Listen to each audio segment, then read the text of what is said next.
you guys have got a 70 series LandCruiser, this should always be option one. It's a well-known problem. These single diaphragm boosters just don't cut it. Get one of these in there, best bang for buck you can do.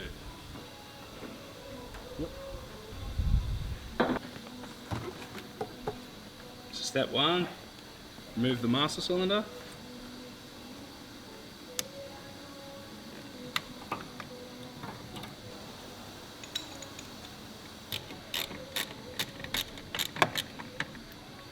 Something probably important to note as well, sometimes people like to fit a lot of accessories in here, and if you've got anything that's been mounted directly in front of this master cylinder, it's obviously going to come forward a few inches. So if there's anything in here like a catch can or a secondary fuel filter, check that first before trying to install, because it'll obviously have to move.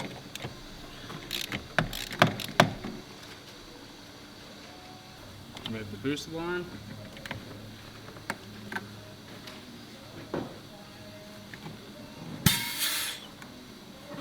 Should be able to just wiggle the master cylinder now out of the road.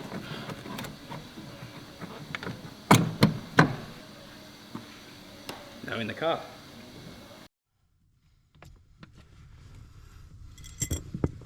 It should now off.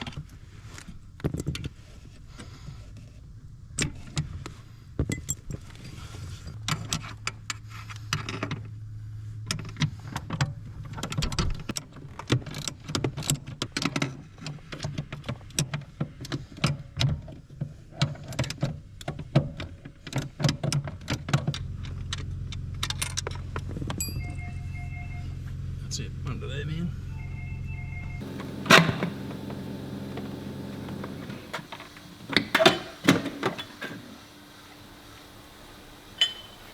So obviously this adjustment's critical. So we'll swap all this over.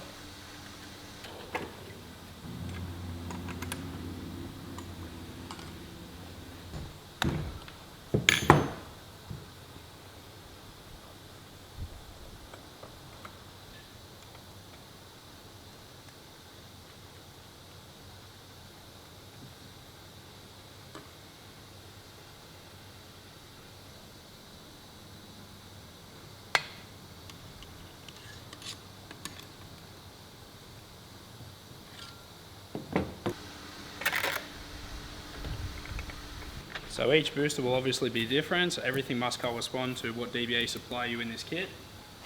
You want to double check the push rod measurements.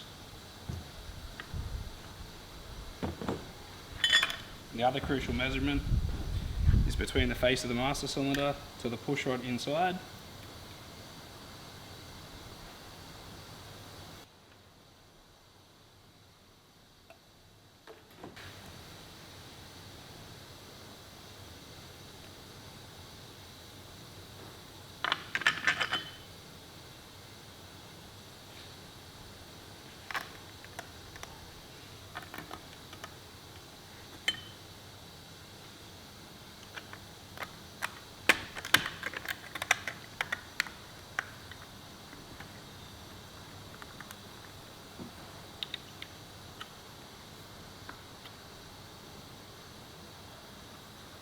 Ready to go back in.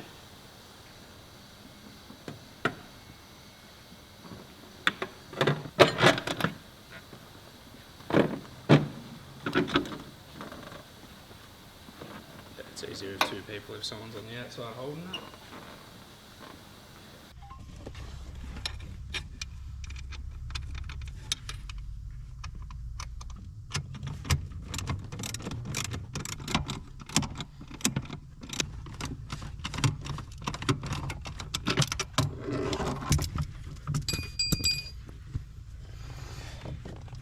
This is where that adjustment up on the toolbox becomes critical from the factory one.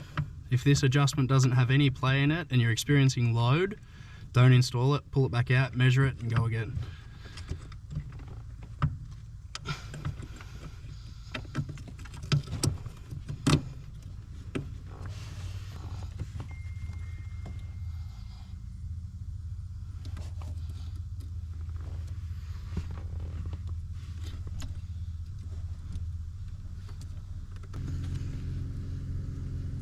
Trying to go by feel.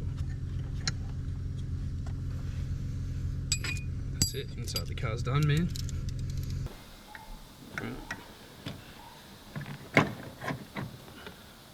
Same thing, bolt the master cylinder back up.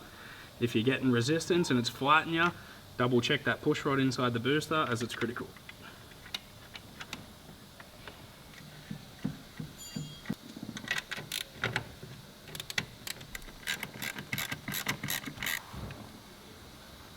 Refit the booster line.